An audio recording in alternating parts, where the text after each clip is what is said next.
नमस्कार, आप सभी का स्वागत है। राज्यसभा चुनावों का ऐलान हो चुका है। 18 जून को मतदान होना है और कई राज्यों में चुनाव है, चाहे राजस्थान की बात करें, मध्य प्रदेश की बात करें, हम झारखंड की बात करें या और राज्यों की बात करें, कई जगह पर ये राज्यसभा के चुनाव होने वाले हैं। लेकिन अगर इस राज्यसभा चुनावों को लेकर बात करें और झारखंड राज्य को इसमें शामिल करें, तो वहाँ पर 2 राज्यसभा की सीटें हैं जो खाली हो रही हैं, उनके ऊपर मतदान है। तो ऐसे में अब जो महत्वपूर्ण सवाल बन जाता है कि क्या अब यहाँ कोई बड़ी सहनवारी हो सकती है? क्या बीजेपी यहाँ पर जो एक भी सीट पर आती हुई दिखाई नहीं पड़ती, क्या कोई बाजीगरी यहाँ पर होती हुई दिखाई पड़ेगी जो उनके पक्ष में एक जो है ये राज्यसभा सीटें वो जाती हुई दिखाई पड़े? और क्या यहाँ पर कांग्रेस पार्टी जो लगातार इस बात को लेकर जो कह सकते हैं कि इस बात को लेकर अपनी इच्छा जाहिर कर रही है कि भाई हमें भी एक सीट मिलनी चाहिए। बंधु तिर्की जो कांग्रेस पार्टी के नेता हैं, वो ये बात कहते हुए दिखाई पड़ते हैं कि भाई हम जेएमएम से बात कर रहे हैं, बातचीत का दौर जारी है और हमें भी एक सीट मिलनी चाहिए। क्योंकि इससे पहले प्रदीप बलमूचु जो नेता हैं, वो ये कहते हुए नजर आते थे कि भाई जेएमएम जो पार्टी है वो हर बार हमारा हक मार लेती है। हमें जो चीज़ मिलनी चाहिए उस पर पहले ही जेएमएम अपना अधिकार जता देती है, इसीलिए हमारे हाथ से चीज़ें निकल जाती हैं। लेकिन इस बार हमें एक सीट चाहिए। यानी अभी से जो महागठबंधन है उनके बीच में तकरार होता हुआ दिखाई पड़ रही है। लगातार आपस में तनातनी का माहौल बनता हुआ दिखाई देता है। और ये भी एक बात निकल कर सामने आती है कि एक सीट पर कल्पना सोरेन, जो हेमंत सोरेन मुख्यमंत्री जी की पत्नी है, उनका नाम बड़ा तेजी के साथ में निकल कर सामने आता है कि वो राज्यसभा जा सकती हैं और अपर हाउस में जाकर झारखंड की आवाज को बुलंद कर सकती है। इस बात को लेकर भी लगातार चर्चा है। लेकिन महत्वपूर्ण बात है दूसरी सीट को लेकर, जहां पर कांग्रेस पार्टी अपने दावे कर रही है, जहां पर बीजेपी लगातार तिकड़ा बढ़ाने का प्रयास कर रही है। किसी तरह से उनके हक में कुछ अगर विधायक आ जाते हैं तो वो राज्यसभा की एक सीट तो हासिल कर सकती है झारखंड में भी। अब अगर आंकड़ों पे गौर करें तो यहाँ पर जो महागठबंधन है एक तरीके से वो सत्ता में आसीन है। 56 सीटें उनके पास दिखाई पड़ती हैं और इसमें जेएमएम के पास में 34 सीटें दिखाई देती हैं। कांग्रेस 16 सीटों पर है, आरजेडी के पास 4 सीटें हैं, सीपीआई एमएल के पास 2 सीटें हैं। इस तरह से तकरीबन 56 का ये आंकड़ा बन जाता है। और अगर यही आंकड़ा रहता है तो जो सीटें चाहिए, यानी कि जो एक राज्यसभा में भेजने के लिए जो सीटें चाहिए, जो विधायक चाहिए, वो लगभग उसका आंकड़ा 28 सीटों का है। और 28 को अगर हम मल्टीप्लाई कर दें तो ये 2 गुना अगर हम करने का प्रयास करें तो 56 ही आंकड़ा बैठता है। यानी कि दोनों सीटें यहाँ पर महागठबंधन को मिल सकती हैं। अब ऐसे में बड़ा सवाल ये बन जाता है कि क्या ये दोनों सीटों पर आपस में सहमति बनती हुई दिखाई पड़ेगी? क्योंकि जिस तरह से अभी से माहौल बन रहा है कि यहाँ पर जेएमएम के पक्ष में तो लगभग एक सीट जो है पूरी तरीके से जा रही है। क्योंकि 28 हम बात कर रहे हैं कि 28 सीटें चाहिए, 28 विधायक चाहिए और जेएमएम के पास में 34 विधायक है। तो बिल्कुल स्पष्ट हो जाता है कि उनके पास में एक सीट का तो बिल्कुल स्पष्ट बहुमत है, बल्कि एक सीट के बाद भी उनके पास 6 विधायक बच जाते हैं। तो क्या ये आने वाले दिनों में परेशानी का सबब बनता हुआ दिखाई पड़ेगा? क्योंकि कांग्रेस पार्टी, इनके पास 16 विधायक कहते हैं कि भाई आप हमें ये मौका दीजिए, आप हमें जो है हमारे प्रत्याशी को आप चुनिए कि एक आपके हो जाए और एक हमारे हो जाए। जैसा मैंने कहा कि बंधु तिर्की जो बड़े लीडर हैं कांग्रेस पार्टी के, वो ये बात कहते हुए नजर आते हैं कि भाई एक सीट तो हम जेएमएम को दे ही रहे, नहीं कि जेएमएम के खाते में एक सीट तो जा रही है, दूसरी सीट पर कांग्रेस पार्टी को उसका हक दिया जाना चाहिए। क्योंकि कांग्रेस पार्टी दूसरी बड़ी पार्टी है महागठबंधन के अंदर, जिनके पास 16 सीटें हैं। क्योंकि आरजेडी के पास 4 सीटें हैं, सीपीआई एमएल के पास 2 सीटें हैं। तो इस तरह से कांग्रेस पार्टी लगातार इस बात को कह रही है कि भाई कम से कम हमें एक सीट मिलनी चाहिए। अब क्या ये तमाम जो दल हैं, खासकर जो 6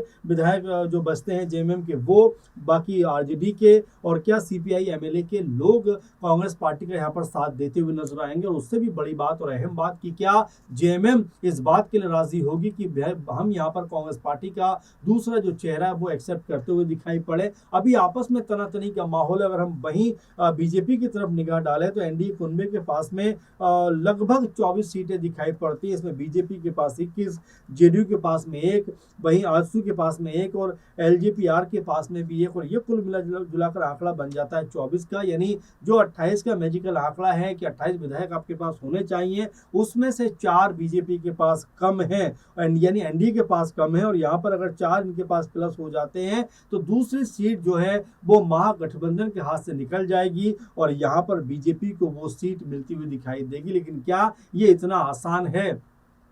क्योंकि इक्का दुक्का निर्दलीय भी हैं और क्या उनका समर्थन यहाँ पर मिलता हुआ दिखाई पड़ेगा और क्या दो तीन जो विधायक हैं क्या बीजेपी खेमे की तरफ अपना रुख कर सकते हैं, क्रॉस वोटिंग कर सकते हैं, क्योंकि अमूमन हमने देखा कई चुनावों में जहां पर दूसरे दलों के लोग जो क्रॉस वोटिंग करते हुए दिखाई पड़ते हैं और इसमें बीजेपी की तरफ झुकाव सबसे ज्यादा दिखाई पड़ता है। हाल ही में हरियाणा में हमने देखा जहां पर अच्छा खासा बहुमत कांग्रेस पार्टी के पास में था, लेकिन उनके 3-4 लोगों ने बीजेपी को क्रॉस वोटिंग कर दी। बिहार में हमने देखा, उड़ीसा में हमने देखा, यानी कि एक तरीके से जो कांग्रेसी खेमा है वो जल्दी बहक जाता है, उनके जो विधायक है, उनके जो नेता है वो जल्दी दूसरे खेमे में जाने को तैयार हो जाते। इसी तरह से देखा जा रहा है कि क्या वाकई में अब झारखंड के अंदर भी कोई बड़ा खेल हो सकता है और जो बंधु तिर्की कह रहे हैं कि भाई एक सीट तो कम से कम कांग्रेस पार्टी को भी चाहिए और वो कहते हैं कि हम लगातार बात कर रहे हैं, लगातार बातचीत के जरिए मसला सुलझाने का प्रयास कर रहे हैं, लेकिन ये बातचीत के जरिए मसला सुलझ जाएगा कहना बड़ा मुश्किल है, क्योंकि असम चुनाव में हमने देखा जहां पर जेएमएम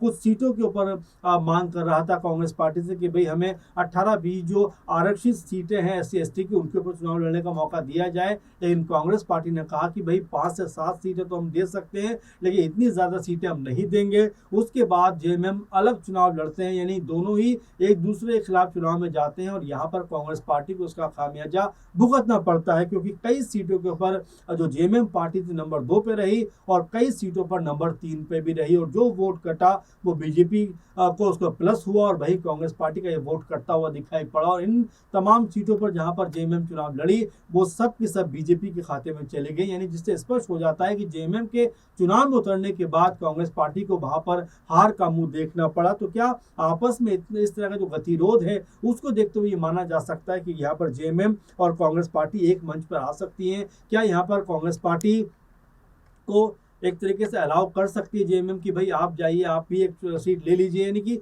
जिस तरह का माहौल बना हुआ उसको देखकर तो ये नहीं कहा जा सकता कि ये संभव हो सकता है, क्योंकि अगर आपस का तालमेल बिगड़ा तो यहाँ पर सरकार को भी खतरा हो सकता है, क्योंकि पहले भी इस तरह की खबर लगातार चलती रही है कि हो सकता है कि कोई बड़ा फेरबदल जो झारखंड के अंदर होता हुआ दिखाई पड़े और जिस तरह से बीजेपी को फायदा असम में हुआ है तो क्या उसका जो असर अब झारखंड में भी देखने को मिल सकता है। इस तरह की तमाम सारी बातें हो रही है, क्योंकि राजनीति है और पहले भी बीजेपी और जेएमएम का गठबंधन रह चुका है, तो क्या ये दोबारा पॉसिबिलिटी के तौर पर देखा जा सकता है? यानी कि कई तरह के कयास और अटकलें इन तमाम चीज़ों पर लग रही थी। अब जबकि चुनाव 18 जून को अनाउंसमेंट हो गया है, 2 सीटों पर झारखंड में भी उसी दिन मतदान है 9 से 4 बजे के बीच में, उसके बाद 5 बजे से वोटों की गिनती की जाएगी और 18 जून को ही रिजल्ट भी सामने आ जाएगा। तो अब तकरीबन आप मान के चलिए कि महीने भर का ये पूरा का पूरा मामला है, बल्कि उससे भी कम ये दिखाई पड़ता है। 1 जून को इसका कह सकते हैं अधिसूचना आ जाएगी, उसके बाद 8 जून तक नामांकन भरे जा सकते हैं, 11 जून तक नाम वापस लिया जा सकता है। यानी कुल मिला जुलाकर ये 10 से 15 दिन जो हैं ये राजनीतिक तौर पर काफ़ी उठापटक वाले हो सकते हैं। कई नामों पे चर्चा होगी, कई नामों पे सहमति बनेगी, कई नामों पर असहमति बनेगी, तो ये तमाम तरह का मसला आने वाले दिनों में देखने को मिल सकता है। लेकिन उससे पहले क्या कांग्रेस पार्टी और तमाम जो महागठबंधन कुनबा है क्या वो इस बात पर राजी हो जाएगा कि भाई हम जो है एक सीट आपस में रख लेते हैं? यानी कांग्रेस पार्टी अगर दूसरा बड़ा दल है अगर महागठबंधन के अंदर, तो क्या उनको भी एक सीट दिए जाने पर सहमति बनेगी या जेएमएम कहेगी कि भाई नहीं, दोनों सीटें हमारे पास रहनी चाहिए? अभी इसमें बहुत सारा खेल बाकी है। साथ में बीजेपी को देखा जाए तो जैसा हम लगातार बात कर रहे थे कि बीजेपी के पास लगभग 24 यहाँ पर सीटें दिखाई पड़ती हैं और 24 सीटों का मतलब ये हो जाता है कि उनको 4 से 5 विधायक चाहिए जिससे वो अपना राज्यसभा का एक यहाँ पर नुमाइंदा चुन सकें। तो कुल मिला जुलाकर राजनीति जो है वो अपने पूरे चरम सीमा पर दिखाई पड़ती है, क्योंकि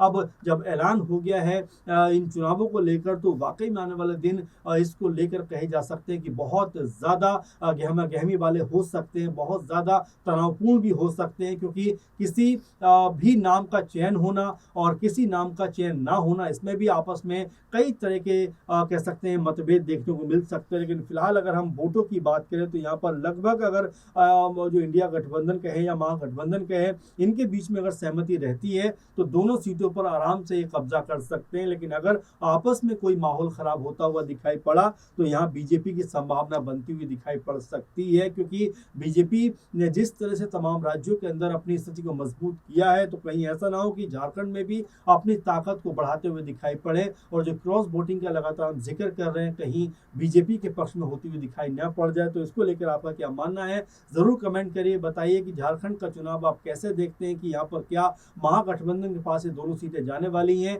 या इन दोनों सीटों में से एक सीट पे बीजेपी का भी कब्जा होता हुआ दिखाई पड़ सकता है। तो आप इसके बारे में जरूर बताइए। फिलहाल इस प्रोग्राम में इतना ही, आप लगातार बने रहें। धन्यवाद।